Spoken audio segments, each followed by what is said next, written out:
So hello दोस्तों, तो कैसे हो आप लोग। उम्मीद करता हूँ आप बहुत ही मस्त होंगे और अपने एग्जाम की तैयारी को संतोष पूरा कर रहे होंगे। दोस्तों आज की इस वीडियो में हम बात करेंगे भील जनजाति के बारे में। इसके पिछले वीडियो में हमने गोंड जनजाति के बारे में डिस्कस किए थे और उसमें जो भी महत्वपूर्ण प्रश्न थे आपको उस वीडियो में क्लियर हो गए थे। ठीक है, आज हम देखेंगे मध्य प्रदेश की सबसे बड़ी जनजाति जो कि फर्स्ट नंबर पे आती है भील जनजाति, और जो गोंड जनजाति है वह दूसरे नंबर पे आती है मध्य प्रदेश की सबसे बड़ी जनजाति। ठीक है, तो फर्स्ट नंबर पे भील जनजाति है और सेकंड नंबर पे गोंड जनजाति। तो भील जनजाति मध्य प्रदेश की सबसे बड़ी जनजाति है जिसके बारे में आज हम यहाँ पे डिस्कस करने वाले हैं। और यहीं पे अगर आपसे पूछता है कि सबसे बड़ी जनजाति समूह कौन सी है मध्य प्रदेश की, तो वो आपका आ जाएगा गोंड जनजाति, क्योंकि गोंड जनजाति में उसके उपजातियां बहुत सारे हैं। ठीक है, इसलिए उसका जो कि जाति समूह होगा वो बहुत ही ज्यादा होगा। तो इसलिए अगर आपसे पूछता है यहाँ पे जनजाति समूह जो कि सबसे अधिक किसके हैं, तो गोंड जनजाति में आ जाएगा हमारा। और यहाँ पे सबसे पूछेगा कि मध्य प्रदेश की सबसे बड़ी जनजाति कौन सी है, तो फर्स्ट नंबर पे हमारा आता है भील जनजाति। ठीक है, इसके बारे में एकदम आसान तरीके से डिस्कस करेंगे और एक एक चीज को एकदम ध्यान से देखना है और आपको समझना है। ठीक है, जो भी मोस्ट इंपॉर्टेंट प्रश्न होंगे आपको इसमें क्लियर हो जाएंगे। जो भी आप किसी भी एग्जाम की तैयारी करते हैं सब में इससे जो कि प्रश्न पूछे जाते हैं। चलिए स्टार्ट करते हैं और आसान तरीके से समझेंगे। तो बस आपको वीडियो को ध्यान से देखना है और समझना है, और वीडियो को आप लोग कंप्लीट देखा करिए, क्योंकि हम वीडियो के अंदर ही आपको जो भी महत्वपूर्ण प्रश्न होते हैं वो हम आपको यहाँ पे क्लियर करा देते हैं। और एकदम मैं गारंटी देता हूँ आपको ये वीडियो देखने के बाद आपको भील जनजाति से भी प्रश्न जो कि छूटेगा नहीं और एकदम अभी के अभी आपको एकदम याद हो जाने वाला है। चलिए देखते हैं और आसान तरीके से समझते हैं। चलिए स्टार्ट करते हैं। तो एकदम इसका फुल एक्सप्लेन आपको करने वाले हैं और एकदम आसान तरीके से देखेंगे। चलिए स्टार्ट करते हैं भाई। मध्य प्रदेश की प्रमुख जनजातियों में भील जनजाति जो है सबसे प्रमुख जनजाति है और ये सबसे फर्स्ट नंबर पे आती है। चलिए देखते हैं इसको। देखिए क्या है भाई मध्य प्रदेश की प्रमुख जनजातियों में, देखिए सबसे पहले पे है भील जनजाति। सबसे बड़ी जनजाति कौन सी है भाई, तो भील जनजाति है। आप याद रखिएगा इसको। भील जनजाति मध्य प्रदेश की ऐसी प्राचीनतम जनजाति है, ठीक है, जिसका उल्लेख महाभारत और रामायण के युग में भी किया गया है। ठीक है, यानी ये जो भील जनजाति है यह बहुत ही वर्षों पहले की है।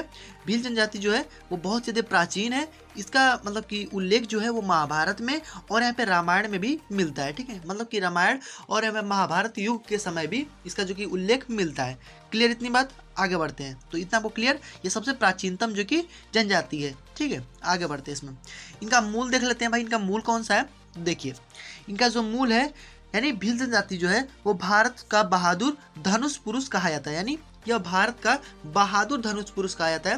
यानी ये लोग मतलब धनुर्विद्या में समझ लीजिए ना बहुत ज़्यादा निपुण होते हैं। यह मतलब भारत के पूरे एकदम मतलब कि धनुर पुरुष कहा जाते हैं। यानी धनुर्विद्या में बहुत ज़्यादा इनको ज्ञान प्राप्त है, बहुत ज़्यादा वो निपुण है। ठीक है, धनुर्विद्या में, इसलिए इनको भारत का बहादुर धनुष पुरुष कहा जाता है। ठीक है, आगे बढ़ते हैं इसमें। देखिए भील शब्द की उत्पत्ति हम बात कर लेते हैं। भील शब्द की उत्पत्ति जो है कैसे हुई है, ठीक है, इसकी देख लीजिए।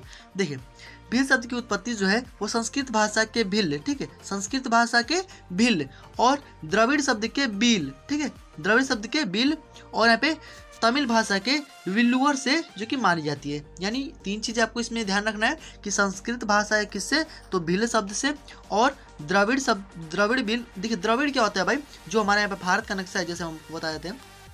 देखिए जैसे मान लीजिए भारत का हमारा नक्शा है, तो ये जो नीचे वाला जो हमारा तमिलनाडु, केरल, ठीक है, इस प्रकार से ये जो हमारा नीचे वाला एरिया है, ठीक है, तो यहाँ पे जो ये भाषाएं होती हैं यहाँ पर इसको हम द्रविड़ भाषा बोलते हैं। ठीक है, तो यहाँ पे द्रविड़ जो होता है इसी के बारे में बात की है। तो द्रविड़ में इसको क्या बोला जाता है, तो इसको बिल बोला जाता है। ठीक है, और यहाँ पे संस्कृत भाषा में इसको भिल, और जो तमिल भाषा है यहाँ पे इसको मतलब कि यहाँ पे विल्लुअर के नाम से जाना जाता है। ठीक है, तो इसके शब्द की जो उत्पत्ति यानी भील शब्द की जो उत्पत्ति है वो इन सबसे मिला करके हुई है। आगे इसमें बढ़ते हैं। चलिए तो चलिए इनकी हम भाषा को देख लेते हैं। तो भाषा देख लीजिए भाई। तो भाषा जो है इनकी मतलब भील जातियों की भाषा कौन सी है, तो यहाँ पे भीली है। ठीक है, भीली जाति बोली जाती है, मतलब कि भीली ये भाषा बोलते हैं। और कई मतलब उपजातियों में ये बारेला के नाम से भी जाना जाता है। ठीक है, इसको याद रखिएगा। ये सबसे मतलब कि महत्वपूर्ण जो है जो भील जनजातियों में बोली जाती है वो है भीली भाषा। ठीक है, तो इनकी जो प्रमुख भाषा है वो भीली है। ठीक है, लेकिन इनकी उपजातियों में भी एक जो कि भाषा बोली जाती है वो है आपका बारेला। ठीक है, इसको याद रखिएगा। दोनों आपसे बहुत ज़्यादा महत्वपूर्ण है, एग्जाम में पूछे जाते हैं, इससे एकदम मतलब महत्वपूर्ण है। ठीक है, आगे बढ़ते हैं। एकदम आप नोट करते चलिएगा एक ही चीज़ को। देखिए आप जिस चीज़ को नोट करेंगे ना उसको आपको मतलब समझने में कोई भी दिक्कत नहीं होगा। ठीक है, ये गारंटी मैं देता हूँ। ठीक है, आप एकदम मतलब किसको लिख करके इसको एकदम आप समझते चलिए, तब आपको और भी बेहतर तरीके से याद होगा। देखिए कोई भी चीज़ को आप जब लिखते हैं तो और भी आपको बेहतर तरीके से याद होता है। ठीक है, इसलिए मैं आपको हमेशा बताता हूँ कि आप किसी भी चीज़ को लिख करके उसको समझने का प्रयास करिए, तो आपको और भी बेहतर तरीके से याद हो जाएगा। ठीक है, आगे बढ़ते हैं। क्या भाई यहाँ पे देखिए कि टीबी नायर, ठीक है, जो टीबी नायर ने अपनी पुस्तक द भील, ठीक है, टीबी नायर ने अपनी पुस्तक द भील में भील जनजाति का विस्तृत वर्णन किया है। ठीक है, यानी द भील जो पुस्तक है किसकी है भाई, आपसे क्वेश्चन ये बनेगा कि द भील जो पुस्तक है वो किसकी है, तो यहाँ पे टीबी नायर की है। या फिर आपसे पूछ सकता है कि टीबी नायर की जो पुस्तक है वो कौन सी है, तो द भील है, जिसमें यहाँ पे जो भील जनजाति है इसके बारे में एकदम संक्षिप्त मतलब कि विस्तृत जो कि वर्णन यहाँ पे मिलता है। ठीक है, संक्षिप्त नहीं विस्तृत वर्णन मिलता है। संक्षिप्त मतलब होता है छोटा ना, तो विस्तृत मतलब होता है बड़ा, यानी इसका बहुत ही मतलब बढ़िया तरीके से उसका उल्लेख किया गया है। ठीक है, टीबी नायर के बुक कौन सा है, द भील। ठीक है, आप याद भी कर सकते हैं भाई, द भील, भील के नाम पर ही है तो इसको द भील हो जाएगा। ठीक है, आगे बढ़ते हैं। इसमें आए क्या है कि कर्नल जेम्स टॉग। ठीक है, कर्नल जेम्स टॉग, देखिए यहाँ पे प्रश्न आपसे बन सकता है, कर्नल जेम्स टॉग ने भीलों को वन पुत्र कहा है। ठीक है, यहाँ पे आपसे प्रश्न बन सकता है कि कर्नल जेम्स टॉग ने भीलों को क्या कहा है। ठीक है, वन पुत्र कहा है, जंगल पुत्र कहा है, इस प्रकार से आपको दे सकता है। तो यहाँ पे बोल सकते हैं कि वन पुत्र कहा है। ठीक है, या फिर आपसे पूछ सकता है कि वन पुत्र जो है वो किसने कहा है भीलों को। ठीक है, तो आप यहाँ पे बोल सकते हैं कि कर्नल जेम्स टॉग ने कहा है। क्लियर इतनी बात, आगे इसमें बढ़ते हैं। तो ये आपको क्लियर हो गया होगा, इसको आप नोट करते चलिएगा, एकदम ध्यान से देखते चलिए, वैसे तो आपको पीडीएफ मिल जाएगा। देखिए इसमें जेम्स टॉग के अनुसार भील शब्द की उत्पत्ति जो है वो बिल से हुई है। ठीक है, भील शब्द की उत्पत्ति बिल से हुई है, जिसका अर्थ होता है कमान, यानी ये लोग तीर कमान में बहुत ज़्यादा माहिर होते हैं। ठीक है, तीर कमान में ये लोग बहुत ज़्यादा माहिर होते हैं, इसको याद रखिएगा हमेशा। ठीक है, क्योंकि यहाँ पे देखिए पहले ही यहाँ पे बात कर दिया गया है कि इन्हें भारत का यहाँ पे धनुष पुरुष कहा जाता है। ठीक है, तो ये आप एकदम मतलब कि क्लियर कर लीजिए। ठीक है, तो जेम्स टॉग ने यहाँ पे भील शब्द की उत्पत्ति जो है यहाँ पे बिल से की है। ठीक है, और जिसका अर्थ होता है कमान। ठीक है, आगे बढ़ते इसमें, आई होप आपको क्लियर हो गया होगा। चलिए देखते हैं नेक्स्ट, इसमें भौगोलिक वितरण के बारे में बात कर लेते हैं। इनका भौगोलिक वितरण कहाँ तक है भाई। ठीक है, क्योंकि ये बहुत ही बड़ी जनजाति है मध्य प्रदेश की। अब भाई मध्य प्रदेश की ही नहीं है, देखिए और भी बहुत जगह की है। देखिए यहाँ पे भौगोलिक वितरण में हम बात करते हैं तो सबसे पहले पाते हैं कि जो भील मध्य प्रदेश के अतिरिक्त यहाँ पे गुजरात, राजस्थान, छत्तीसगढ़, महाराष्ट्र, त्रिपुरा, पाकिस्तान, सिंध क्षेत्र में भी जो कि निवास करते हैं वो। तो ये सिंध क्षेत्र आप जान रहे हैं कौन और बोल रहा है, वहाँ पे जो पाकिस्तान में जो सिंध क्षेत्र है वहाँ तक इनका जो कि भौगोलिक वितरण है। ठीक है, और ये लोग जो कि त्रिपुरा में भी निवास करते हैं, जो हमारा पूर्वी जो एरिया है हमारा त्रिपुरा, असम, ठीक है, उस साइड में भी ये लोग निवास करते हैं। तो आप याद रखिएगा, ये राजस्थान मतलब कि जो भी यहाँ पे एरिया है, जैसे कि ये वाला हमारा भारत है। ठीक है, देखिए मतलब इधर का हमारे पश्चिमी एरिया इधर वाला, तो यहाँ पे आपका महाराष्ट्र हो जाएगा। ठीक है, यहाँ पे महाराष्ट्र हो जाएगा, गुजरात हो जाएगा, राजस्थान हो जाएगा। ठीक है, यहाँ पे सिंध वाला एरिया हो जाएगा। ठीक है, अब मध्य प्रदेश हो जाएगा। तो इस प्रकार से इधर वाला जितना भी एरिया है सब में ये लोग निवास करते हैं, और मतलब इनका भौगोलिक वितरण है। और ये जो साइड वाला यहाँ पे एक त्रिपुरा है। ठीक है, यहाँ पे इस प्रकार से यहाँ पे त्रिपुरा जो है यहाँ पे। ठीक है, तो यहाँ पर त्रिपुरा में भी इनका जो कि निवास यहाँ पे भौगोलिक वितरण है। ठीक है, आई होप आपको क्लियर हो गया होगा। आगे इसमें बढ़ते हैं। देखिए तो देखिए ये मुख्य रूप से छत्तीसगढ़ के भलाला में इनका जो कि छत्तीसगढ़ का जो भलाला मतलब जिला है, अभी हम यहाँ पे आगे देखेंगे, वहाँ पे मुख्य रूप से निवास करते हैं बहुत ही ज़्यादा मतलब कि बड़ी मात्रा में। ठीक है, चलिए देखते हैं इसमें आगे। देखिए राजस्थान में वीर, देखिए राजस्थान में वीर राणा पुंजा भील, ठीक है, ये नाम है राणा पुंजा भील, सदैव पूजनीय है। अब भाई क्यों पूजनीय है भाई, क्योंकि जिन्होंने महाराणा प्रताप जी के साथ मिलकर के मुगलों के विरुद्ध में हल्दी घाटी का युद्ध जो कि किया था। ठीक है, अब भाई ये इसमें के जो भील हैं मतलब आपको पता है ये बहुत ही ज़्यादा प्राचीन है, ये महाभारत और रामायण के युग से चलता आ रहा है। ठीक है, तो ये जो मतलब भील जनजाति है, ये लोग क्या है कि अब महाराणा प्रताप को यहाँ पे मुगलों के विरुद्ध मतलब की लड़ाई करने में उनकी मदद जो कि किए थे, इसीलिए महाराणा प्रताप ने भी इनको क्या किया है कि यहाँ पे राणा की उपाधि को दिया है। ठीक है, यानी राणा पुंजा भील। ठीक है, इनको राणा की उपाधि किसने दिया है, तो यहाँ पे महाराणा प्रताप ने इनको राणा कहा है, मतलब कि वो उनके लिए कुछ कार्य कर रहे हैं, तो भाई इनका भी फर्ज बनता है कि महाराणा प्रताप का कि वो उनके लिए भी कुछ करें। ठीक है, इसलिए उन्होंने उनको राणा पुंजा भील यहाँ पे नाम जो कि दिया है। आगे इसमें बढ़ते हैं, इन्होंने हल्दी घाटी के युद्ध में इनका जो कि साथ दिया है मुगलों को हराने में। ठीक है, आगे बढ़ते हैं। देखिए वर्तमान में भील जनजाति पश्चिमी मध्य प्रदेश, ठीक है, अब कुछ जिले हैं वहाँ पे आप देख लीजिए कौन कौन से जिलों में ज़्यादातर निवास करते हैं। तो पश्चिमी मध्य प्रदेश यानी पश्चिमी का जो मध्य प्रदेश है वहाँ पे झाबुआ, धार, रतलाम, वहाँ पे अलीराजपुर, वहाँ पे बड़वानी और यहाँ पे तथा खरगोन, तो यहाँ पे देखिए खरगोन जो है यहाँ पे भी निवास करते हैं। ठीक है, प्रमुख रूप से ये जो कुछ जिले हैं इसमें जो लोग निवास करते हैं, लेकिन मुख्य रूप से इसमें भी देख लीजिए कि जो झाबुआ जिला है यहाँ पे ये लोग बहुत ही बड़ी मात्रा में निवास करते हैं। ठीक है, झाबुआ हो गया, धार हो गया, यहाँ पे एसटी वाले जो लोग हैं ये बहुत ही ज़्यादा मात्रा में लोग निवास जो कि करते हैं। ठीक है, आई होप आपको क्लियर हो गया होगा। आगे इसमें बढ़ते हैं। ठीक है, तो ये कुछ प्रमुख जिले आपको याद रखना है, झाबुआ, धार, रतलाम, अलीराजपुर, बड़वानी, खरगोन। ठीक है, कुछ जिले हैं महत्वपूर्ण। चलिए आगे बढ़ते हैं। इनके हम उपजातियों को देख लेते हैं। उनकी उपजातियाँ भाई कौन सी है? इनकी उपजातियाँ मतलब उतनी भी ज़्यादा नहीं है जितना कि गौड़ जनजाति का है। गौड़ जनजाति का उपजातियाँ मतलब उनकी जो जनजाति समूह है वो बहुत बड़ी है, यानी बहुत ज़्यादा है, ठीक है। इसलिए उनको दूसरे नंबर पर, यानी मध्य प्रदेश की दूसरी सबसे बड़ी जनजाति है, यानी वो जनजातीय समूहों में सबसे बड़ी जनजाति है, ठीक है। इसीलिए उसको यहाँ पे दूसरी सबसे बड़ी जनजाति कहा जाता है, ठीक है। अब इसमें लेकिन जो ये उपजातियाँ इसकी भी है, मतलब जो भील जनजाति है इसकी भी उपजातियाँ हैं, लेकिन बहुत ज़्यादा कम है। उसके अपेक्षा इसकी जो कि उपजातियाँ जो है वो कम है। देख लीजिए भाई कौन कौन सी हैं। तो ये जो भील जनजाति है वो आदिम एवं पुरानी जनजाति है, आपको पता ही है, ठीक है, क्योंकि हमने पहले ही बता दिया।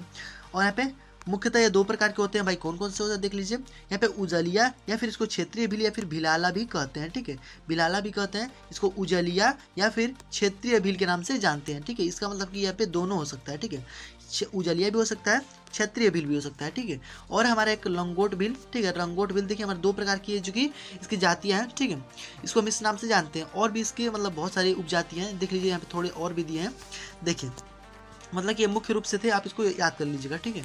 आगे क्या है भाई कि भीलों की उपजातियों में भील जो है वो भिलाला, ठीक है, बारेला और यहाँ पे पटालिया, बेगास, उमड़ी और तड़वी, ठीक है, ये कुछ महत्वपूर्ण जो कि इनकी उपजातियां हैं, इसको आप एकदम मतलब याद कर लीजिए। भिलाला जो है इसमें सबसे महत्वपूर्ण और सबसे बड़ी उपजाति में मानी जाती है। यहाँ पे लोग बहुत ही बड़ी मात्रा में ये उपजातियां निवास करती हैं, ठीक है। तो भिलाला जो है वो छत्तीसगढ़ में बहुत ही ज़्यादा बड़ी मात्रा में निवास करती है। आप याद रखिएगा, छत्तीसगढ़ में भिलाला जो है वो बहुत ही बड़ी मात्रा में निवास करती है, ठीक है।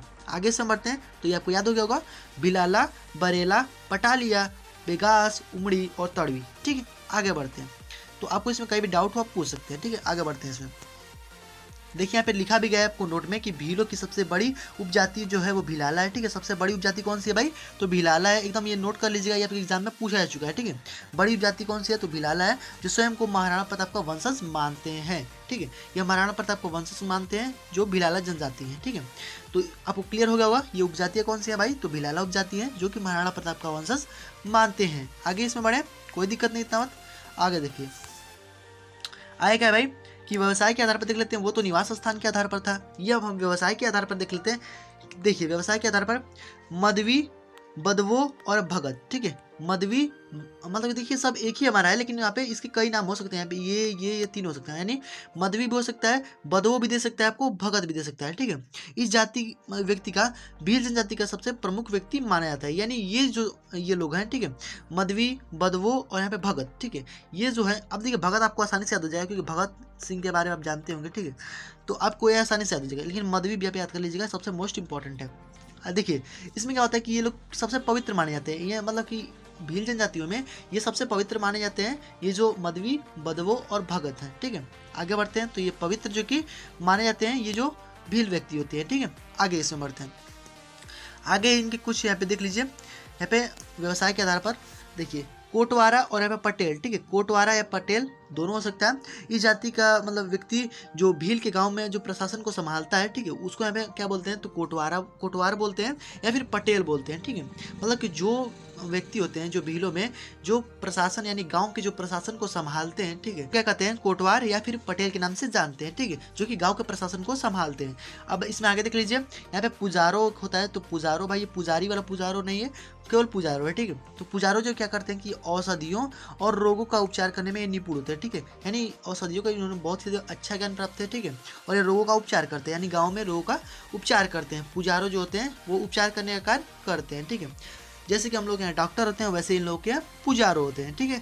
आगे इसमें बढ़ते हैं, आपको याद कर लेना है कोटवार, यहाँ पे पुजारो, भोपा। भोपा भाई क्या होता है? या पूजा या फिर झाड़ू फूक कराने वाले होते हैं, ठीक है। मतलब कि जो पूजा वूजा कराएंगे उनको हम भोपा कहेंगे, जो झाड़ फूक कराएंगे उनको भी हम भोपा कहेंगे, ठीक है। तो इसको याद रख सकते हैं एकदम। देखिए सीक्वेंस आपको याद होना चाहिए। सबसे फर्स्ट नंबर पे आपका मदवी आ जाएगा, दूसरे नंबर पे आपका आ जाएगा कोटवार या फिर पटेल, और तीसरे नंबर पे हमारा आ जाएगा पुजारो, और यहाँ पे चौथे नंबर पे आ जाएगा भोपा, ठीक है। तो आपको सीक्वेंस जो है यानी पहले नंबर पे, दूसरे नंबर पे, तीसरे नंबर पे, इस प्रकार से आपको याद रखना है, तो ही आप किसी भी चीज़ को लंबे समय तक याद रख सकते हैं, ठीक है। सीक्वेंस तोड़े आप भाई वो भूल जाएंगे। कोई भी चीज़ मैं गारंटी देता हूँ, आप सीक्वेंस से याद करते हैं तो आपको हमेशा याद रहेगा, ये गारंटी मैं देता हूँ। तो इसमें आपको याद रहता है कि हाँ भाई मैंने पहला वाला बोल लिया, अब दूसरा वाला बचा है, भाई दूसरा याद नहीं आ रहा है, ठीक है, तीसरा हमने बोल लिया, तो मतलब कि आपको याद रहेगा कि हाँ भाई हम कौन सा भूले हैं, ठीक है। तो इस प्रकार से आप सीक्वेंस जो कि हमेशा बनाए रखिए, ठीक है।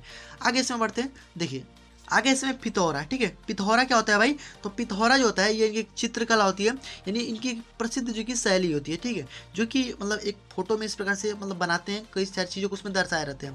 जैसे मान लीजिए कि यहाँ पे बैल है, एक मतलब घोड़े जो कि यहाँ पे बैल लगाया गया है यहाँ पे 2, और यहाँ पे जो कि पीछे यहाँ पे टांगा को खींच रहा है, ठीक है। यहाँ पे कई लोग अपने काम को कर रहे हैं, खेत में काम कर रहे हैं, कोई पेड़ लगा रहा है, ठीक है, और कोई यहाँ पे जो कि पेड़ को काट रहा है। मतलब इस प्रकार से ये लोग शैली जो कि बनाते हैं। मतलब इनका पिथौरा जो है ना, ये भील जनजाति में सबसे महत्वपूर्ण जो कि इनकी शैली मानी जाती है पिथौरा, ठीक है।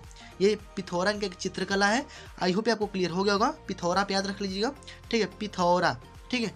आगे बढ़ते हैं, क्या है भाई, शारीरिक विशेषता में हम बात कर लेते हैं। तो शारीरिक विशेषता में देख लीजिए, इनकी शारीरिक विशेषता में भाई कैसे होते हैं, इनका रूप रंग कैसा होता है, ठीक है, कैसे ये होते हैं, देख लीजिए यहाँ पे। ये मुख्यतः सावले रंग के होते हैं, ठीक है, सावले रंग के होते हैं, नहीं काले होते हैं और नहीं यहाँ पे गोरे होते हैं ज़्यादा, ये बीच में मतलब कि सावले रंग के होते हैं, ठीक है। चलिए, इसमें क्या होता है कि भिलाला जो होते हैं वो अपेक्षाकृत जो होते हैं वो गौरवर्णीय होते हैं, ठीक है। और इसी में जो छत्तीसगढ़ के जो भिलाला है, ठीक है, वो क्या कैसे होते हैं भाई, तो गौरवर्णीय होते हैं, नहीं यानी मतलब कि ये भी उतना ज़्यादा गोरे नहीं होते। गौरवर्णीय का मतलब कि ज़्यादा मतलब गोरे नहीं होगा जैसे अंग्रेज होते हैं भाई, अंग्रेजों की तरह नहीं होते हैं, मतलब कि हल्का फुल्का जैसे कि सावले रंग से थोड़ा सा मतलब ज़्यादा होगा, ठीक है। तो इतना होते हैं लोग, ये गौरवर्णीय, ठीक है। आई होप आपको क्लियर हो गया होगा। आगे इसमें बढ़ते हैं, ठीक है। देखिए, और इसमें क्या है कि पुरुषों की हम बात कर लेते हैं। तो जो पुरुष हैं वो भाई क्या पहनते हैं, ठीक है, इनके बारे में हम बात कर लेते हैं, इनका पहनावा हम देख लेते हैं। तो देखिए, पुरुष जो होते हैं वो क्या पहनते हैं, जो भील में जो पुरुष होते हैं वो कमीज, धोती, ठीक है, जिसे हम यहाँ पे ठेपाड़ा के नाम से जानते हैं, ठीक है, यानी धोती को उसमें भील जनजाति में क्या बोलते हैं, तो ठेपाड़ा बोलते हैं, ठीक है। तो ये कमीज पहनते हैं, धोती, और यहाँ पे सिर पर एक जो कि सफा यानी यहाँ पे पोत्या है, ठीक है, क्या बोलते हैं उसको, पोत्या पे बोलते हैं। मतलब भील जनजातियों में उसको पोत्या के नाम से जानते हैं, यानी मतलब सिर पे एक जैसे टोपी जैसे रखे रहेंगे उसको यहाँ पे सफा या फिर पोत्या बोलते हैं, ठीक है, वो पहना जाता है। और भील में जो लंगोटी होता है उसको हमें खोयतू जो कि कहते हैं, ठीक है, यानी खोयतू के नाम से किसको जानते हैं, तो यहाँ पे लंगोटी जो होता है उसको यहाँ पे खोयतू कहते हैं, ठीक है। ये आपसे एग्जाम में पूछा चुका है, ठीक है। क्या होता है भाई, तो ये भील पुरुष भाई क्या पहनते हैं, अब बस केवल इतना याद रखिए कि ये कमीज, धोती, जिसको हम यहाँ पे ठेपाड़ा के नाम से जानते हैं, और यहाँ पे पोत्या जिसको हम सफा कहते हैं, और यहाँ पे लंगोटी जिसे हम यहाँ पे खोयतू के नाम से जानते हैं। आई होप आपको क्लियर हो गया होगा। पुरुष भाई क्या पहनते हैं, तो यहाँ पे धोती, कमीज, खोयतू और यहाँ पे पोत्या यानी सफा यहाँ पे पहनते हैं, ठीक है। आगे इसमें बढ़ते हैं, महिलाओं के बारे में बात कर लेते हैं। अभी मैं आपको यहाँ पे दिखाऊंगा कि वह कैसे कैसे क्या पहनते हैं, ठीक है। अभी आपको एकदम आसानी से हम चित्र के माध्यम से आपको दिखाएंगे, ठीक है। देखिए, महिलाओं के बारे में बात कर लेते हैं। महिलाएं भाई क्या बनती है, तो महिलाओं का मतलब भील जनजातियों में श्रृंगार और आभूषण जो है वो सबसे ज़्यादा प्रिय मानी जाती है। मतलब इन जनजातियों में श्रृंगार करना इनको बहुत ज़्यादा मतलब बेहद अच्छा लगता है, ठीक है। श्रृंगार और आभूषण ये लोग बहुत ही भारी मात्रा में पहनते हैं, मतलब अपने आप को बहुत ही सज के रहते हैं लोग, ठीक है, भील जनजातियों में जो महिलाएं होती हैं खास तौर पर, ठीक है। देखिए, इसमें क्या है कि स्त्रियाँ जो होती है वो गोदन यानी जो गोदना होता है, हाथ पे जो गोदना गोदवाया जाता है, ठीक है, तो गोदन और हाथ में कड़ा और यहाँ पे तेज रंग के कपड़े यानी जो घाघरा ओढ़नी होता है, ठीक है, घाघरा ओढ़नी यानी तेज रंग के कपड़े जो कि दूर से ही दिखाई देते हैं, एकदम मतलब चमकने वाला, ठीक है, तेज रंग के कपड़े को पहनते हैं। और साथ ही ये लोग साड़ी में भी मतलब जिसे सिंदूरी कहते हैं, यानी जो साड़ी में भी जो सबसे गहरा होता है उसको हम यहाँ पे सिंदूरी कहते हैं, यानी एकदम मतलब कि गहरे जो कि लाल रंग का हुआ या फिर कोई भी रंग हो सकता है। तो ये लोग अधिकतर लाल रंग का पहनते हैं जिसको हमें सिंदूरी के नाम से जानते हैं। सिंदूरी हमेशा मतलब कि इस बार से लाल रंग का ही होता है सिंदूरी, ठीक है। तो आप समझ सकते हैं यहाँ पे साड़ी जो होता है ये भी गहरे जो कि कलर का होता है जिसको हम यहाँ पे सिंदूरी के नाम से जानते हैं। याद रखिएगा, इसको एग्जाम में पूछा जाएगा, ठीक है। यहाँ पे सिंदूरी के नाम से किसको जाना जाता है, तो यहाँ पे साड़ी को सिंदूरी के नाम से जाना जाता है, ठीक है। आगे इसमें क्या है भाई कि साथ ही यहाँ पे अगरखा, ठीक है, अगरखा नामक वस्त्र को भी धारण करती हैं, ठीक है। ये अगरखा आप याद रखिएगा, अगरखा नामक वस्त्र को धारण करती हैं। और भील में जो दुल्हन होती है, ठीक है, अब भाई दुल्हन मतलब कि जब विवाह होता है उनका तो उस समय वो क्या पहनती हैं, तो उस समय जो वस्त्र होता है वो उनका कौन सा है, तो भाई तो पीरिया कहलाता है, ठीक है। क्या कहलाता है, पीरिया कहलाता है। मतलब कि जो विवाह के समय में पहनती है, जो दुल्हन होती है वो विवाह के समय में पहनती है, उस वस्त्र को क्या बोलते हैं, तो पीरिया बोलते हैं। याद रखिएगा इसको, सबसे महत्वपूर्ण पॉइंट हम इसमें बता दे रहे हैं आपको। इनकी सबसे महत्वपूर्ण जो कि भील जनजातियों में महिलाओं की सबसे महत्वपूर्ण जो मतलब प्रिय होती है वो होती है श्रृंगार और आभूषण। और इनका जो एकदम मतलब गहरे तेज रंग के कपड़े को पहनते हैं जिसमें ओढ़नी और यहाँ पे घाघरा आ जाए। और यहाँ पे जो साड़ी होता है इनको हम सिंदूरी के नाम से जानते हैं। और जो दुल्हन होता है वो यहाँ पे पीरिया वस्त्र को धारण करती है यानी शादी के समय में, ठीक है। आगे इसमें बढ़ते हैं। चलिए इसमें आपको दिखा देते हैं चित्र के माध्यम से कि वो क्या क्या पहनते हैं लोग। ठीक है, देखिए यहाँ पे कुछ यहाँ पे महिलाओं को हमने यहाँ पे लिए दिखाया है। ठीक है, देखिए ये लोग इनके हाथ में देखिए यहाँ पे कड़ा है। ठीक है, यहाँ पे देख सकते हैं ये लोग कड़ा वड़ा बहुत ज़्यादा पहने हुए हैं। ठीक है, बहुत ही भारी भारी ये लोग कड़ा पहनते हैं। और देखिए एकदम मतलब गहरे लाल चटकार रंग का पे जो कपड़े को इन्होंने पहना, और देखिए कितना सारे इन्होंने आभूषण को भी पहन रखा है। ठीक है, आभूषण भी आप देख सकते हैं। और ये मतलब कि बहुत ज़्यादा मतलब कि अपने आप को बहुत सजा करके रखती हैं। ठीक है, इसको पैदा रखेगा इस प्रकार से श्रृंगार में ये बहुत ज़्यादा मतलब कि ध्यान देती है श्रृंगार पे। ठीक है, तो याद रखिएगा इसको आप। तो देखिए ये लोग कड़ा और यहाँ पे गहरे जो कि लाल रंग का यहाँ पे मतलब कि चटकार जो कि कलर को पहनते हैं। तो क्लियर इतनी बात, आगे इसमें बढ़ते हैं। ठीक है, ये आपको क्लियर हो गया होगा। देख लीजिए भाई ये क्या क्या पहनते हैं लोग। ठीक है, देखिए यहाँ पे कड़ा भी यहाँ पे भी उन्होंने पहन रखा है। ठीक है, देख लीजिए कड़ा पहनते हैं लोग, यहाँ पे लाल रंग का देख लीजिए आप एकदम पहने हुए हैं। ठीक है, चटकार एकदम। आगे बढ़ते हैं, आई होप आपको क्लियर हो गया होगा। देखिए खान पान में हम बात कर लेते हैं भाई, ये लोग क्या खाते हैं भाई, देख लीजिए इनका बात। हम लोग तो भाई साधारण चीज़ भाई खाते हैं। ठीक है, वैसे ही ये लोग भी खाते होंगे। देखिए खान पान में हम बात कर लेते हैं, तो खान पान में भाई क्या है, तो यह अधिकतर जो कि शाकाहारी होते हैं, यानी शाकाहारी तो होते ही हैं। देखिए भाई सभी मनुष्य शाकाहारी होते हैं, लेकिन उनका भाई वो पहले के जो लोग थे भाई उनको कुछ नहीं मिलता था, वो जानवरों को मार करके खा लिया करते थे।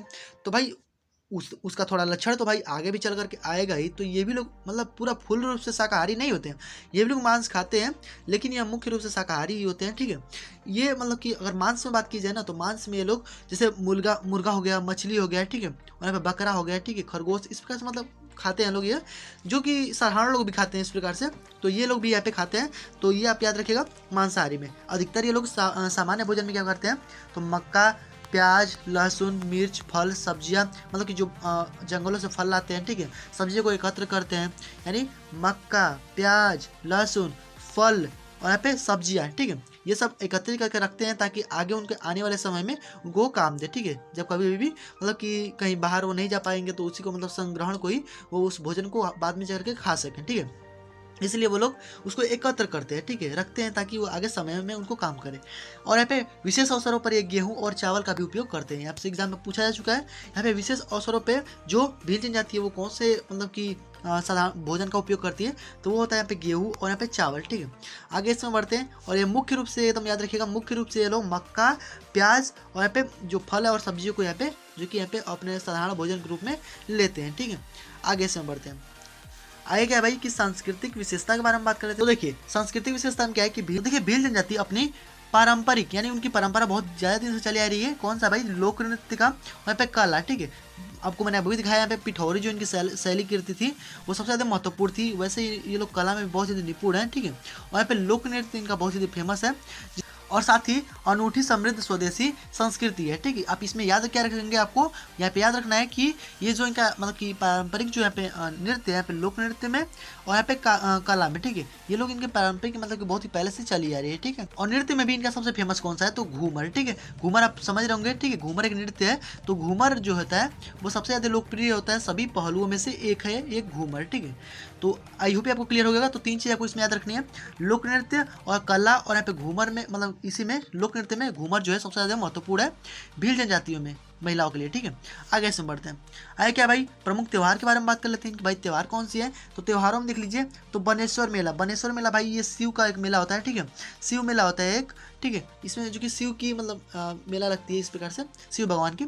और इसमें क्या होता है कि भीलों के बीच में मनाया जाता है, या मुख्य मेला मनाया जाता है। ठीक है, यह जो कि बनेश्वर जो मेला है वो भीलों में सबसे मुख्य मेला माना जाता है। और इनमें दशहरा, यहाँ पे जो होली है, और हिंदू त्यौहार भारत में जो कि भील जनजातियों के बीच में मनाए जाते हैं, अन्य जो कि प्रमुख त्यौहार भी मनाए जाते हैं। यानी ये लोग मुख्य रूप से कौन सा मनाते हैं, तो बनेश्वर मेला को मनाते हैं। ठीक है, मतलब कि शंकर भगवान कुछ इस प्रकार से मेला उनका लगाया जाता है जिसको हम बनेश्वर मेला के नाम से जानते हैं। ठीक है, तो बनेश्वर मेला इन लोगों में सबसे ज़्यादा महत्वपूर्ण माना जाता है। आई होप आपको क्लियर हो गया। और यहाँ पे होली और दशहरा भी ये तो साधारण है भाई, सब लोग मनाते हैं हम लोग। ठीक है, सभी हिंदू मनाते हैं।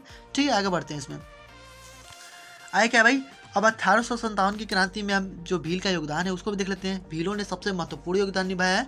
1857 की क्रांति में जो भील हैं उन्होंने सबसे बड़ा जो कि भूमिका को निभाया है, और उसमें उनकी लड़ाई में भीलों ने बहुत ज़्यादा जो कि हम लोगों का साथ दिया है। ठीक है, 1857 की क्रांति में। ठीक है, इसमें देख लीजिए कि भील जनजाति में जो जननायक थे, जो जनों के नायक थे भाई कौन थे, तो मामा टाट्या भील। ठीक है, इसको मैं आपको यहाँ पे आगे दिखाऊंगा, इनका चित्र भी है। ठीक है, मामा टाट्या भील जो है, इन्होंने जो कि जो जननायक के रूप में जाने जाते हैं, ये महज 15 वर्ष की आयु में अंग्रेजों के खिलाफ में विद्रोह में हिस्सा जो कि लिए थे। ठीक है, यानी 1857 की क्रांति में जो मामा टाट्या जो भील है, इन्होंने अंग्रेजों के खिलाफ जो कि विद्रोह में जो कि हिस्सा लिया था 15 वर्ष की अल्पायु में। ठीक है, सोच लीजिए।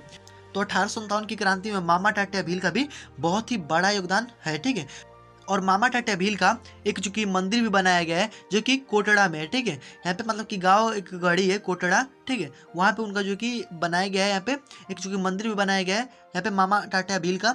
और इनका जो समाधि है, इसको बात कर लेते हैं। तो समाधि जो है इनका यहाँ पे पाताल पानी में जो कि यहाँ पे मतलब कि महू में यहाँ पे किया गया है। ठीक है, तो पाताल पानी यहाँ पे महू में इनका जो कि समाधि स्थल है। ओके, और इन्होंने देख लीजिए क्या किया है, अंग्रेजों ने टाट्या भील के भय के कारण उन्हें यहाँ पे यहाँ पे रॉबिन हुड, ठीक है, इंडियन रॉबिन हुड की उपाधि को दिया है। आई होप आपको क्लियर हो गया। ये आपसे प्रश्न पूछता है, एग्जाम में पूछा भी जा चुका है कि इंडियन रॉबिन हुड जो है वो किसने दिया था। ठीक है, तो अंग्रेजों ने किसको दिया था, तो टाट्या भील को दिया था।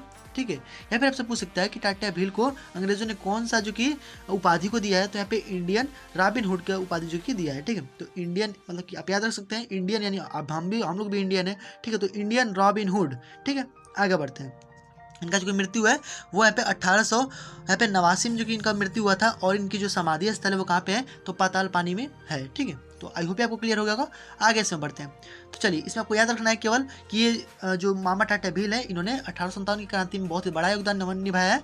और यहाँ पे जो कि इनको इंडियन रॉबिन हुड के नाम मतलब की उपाधि को भी मिला है। ठीक है, आगे बढ़ते हैं। आगे क्या है भाई कि भीमा नायक जी। ठीक है, आगे इसमें कि भीमा नायक जी। ठीक है, भीमा नायक जी भी 1857 की क्रांति में हम लोग का जो कि बहुत ही बड़ा योगदान दिए हैं। ठीक है, 1857 की क्रांति में इन लोगों ने बहुत ही ज़्यादा मतलब कि इनका बहुत ही अहम भूमिका को इन्होंने निभाया है। ठीक है, इस प्रकार से आप याद रखिएगा।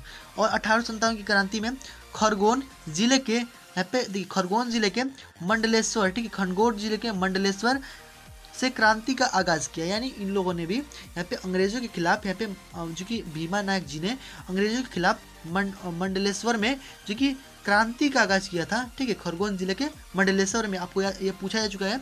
ठीक है, कि भीमा नायक जी ने मतलब किस जिले में जो कि क्रांति का आगाज़ किया था, तो यहाँ पे खरगोन जिले के मंडलेश्वर में जो कि किया गया था। ठीक है, आई होप आपको क्लियर हो गया। आगे बढ़ते हैं इसमें। और इसमें सबसे महत्वपूर्ण है कि इन्हें यहाँ पे निमाड़ का रॉबिन हुड भी कहा जाता है। ठीक है, जैसे यहाँ पे इनको इंडियन रॉबिन हुड का यहाँ पे उपाधि मिला था, वैसे ही इनको यहाँ पे निमाड़ का रॉबिन हुड इनको कहा जाता है। तो दोनों लोग बहुत ही ज़्यादा महत्वपूर्ण है। 1857 की क्रांति में बहुत ही महत्वपूर्ण इन्होंने भूमिका को निभाया है। ठीक है, और इसलिए इनका जो कि इनका मूर्ति भी बनाया गया है मामा टाट्या भील का। कहाँ पे बनाया गया भाई, तो यहाँ पे कोटड़ा में बनाया गया है। ठीक है, और यहाँ पे क्या है कि इनकी जो उपाधि है वो इंडियन रॉबिन हुड है। और यहाँ पे इनकी जो है वो निर्माण का रॉबिन हुड। ठीक है, तो निर्माण का रॉबिन हुड जो कि किसका है भाई, तो यहाँ पे भीमा नायक जी का है। अब आपको चित्र के माध्यम से दिखा देते हैं कि भाई ये कौन लोग हैं, बहादुर लोग। ठीक है, चलिए देखते हैं। देखिए, ये है भाई, देखिए टाट्या भील। ठीक है, टाट्या भील, और ये है हमारे भीमा नायक जी। ठीक है, देखिए टाट्या भील और भीमा नायक जी को आप थोड़ा इस प्रकार से दिखा देते हैं आपको। देखिए, ये है हमारे टाट्या भील जी। ठीक है, टाट्या भील जी, और ये हमारे भीमा नायक जी। जैसे कि आप देख सकते हैं कि हाथ में तीर धनुष यहाँ पे लिए हुए हैं। ठीक है, और ये लोग मतलब कि बहुत देखने से कितना खतरनाक लग रहे हैं, देख रहे हैं ना। तो ये मतलब बहुत ज़्यादा खतरनाक है ये लोग। 1857 की क्रांति में ये हम लोग को बहुत महत्वपूर्ण भूमिका निभाया है। ठीक है, और इनका जो कि मूर्ति भी बनाया गया है। ठीक है, आप याद रखिए कहाँ पे बनाया गया है, तो कोटड़ा में बनाया गया है। आपको हमेशा बार बार मैं बता रहा हूँ, कोटड़ा में इनका जो कि मूर्ति बनाया गया है। ओके, तो ये आपको क्लियर हो गया होगा। और भीमा नायक का भी यहाँ पे मतलब कि भीमा नायक ने बहुत सारे अच्छे काम करवाया, जैसे बाड़वानी में जो कि इनके नाम पर ही महाविद्यालय भी बनाया गया है। ठीक है, और विजय स्तंभ भी बनाया गया है। ठीक है, तो बाड़वानी में किसका मतलब कि किन के नाम पर बनाया गया महाविद्यालय, तो यहाँ पे भीमा नायक के नाम पर बनाया गया। ठीक है, तो यहाँ पे महाविद्यालय और यहाँ पे भीमा विजय स्तंभ। ठीक है, तो दो चीज़ें जो कि इनके नाम पर है, और ये इनका जो कि मंदिर यहाँ पे बनाया गया है कोटड़ा में। ठीक है, तो आई होप आपको क्लियर हो गया होगा। और इतना ही चीज़ें थे यहाँ पे भील जनजाति के बारे में। आई होप आपको क्लियर हो गया होगा आसान तरीके से। और इसमें आपको जो भी प्रश्न आएंगे आई होप आपको क्लियर हो जाएगा। ठीक है, तो देखिए, अब इस पर आपको पीडीएफ जो है वो आपको लिंक डिस्क्रिप्शन बॉक्स में मिल जाएगा। ठीक है, पीडीएफ आप डाउनलोड कर लीजिएगा और एकदम दोहरा लीजिएगा इसको। ठीक है, देखिए अब मैं आपको सब बता ही दिया हूँ, बस आपको केवल दोहराना है। आसान तरीके से सब दोहरा लेंगे एक बार, मैं गारंटी देता हूँ कि आपको एकदम हमेशा के लिए याद हो जाएगा। तो चलिए, आप इसको बीच बीच में दोहराते रहिएगा, वरना ये सब चीज़ें बहुत जल्दी भूल भी जाती हैं। तो बस मिलते हैं इसके नेक्स्ट वीडियो में, तब तक की गुड बाय, वंदे मातरम।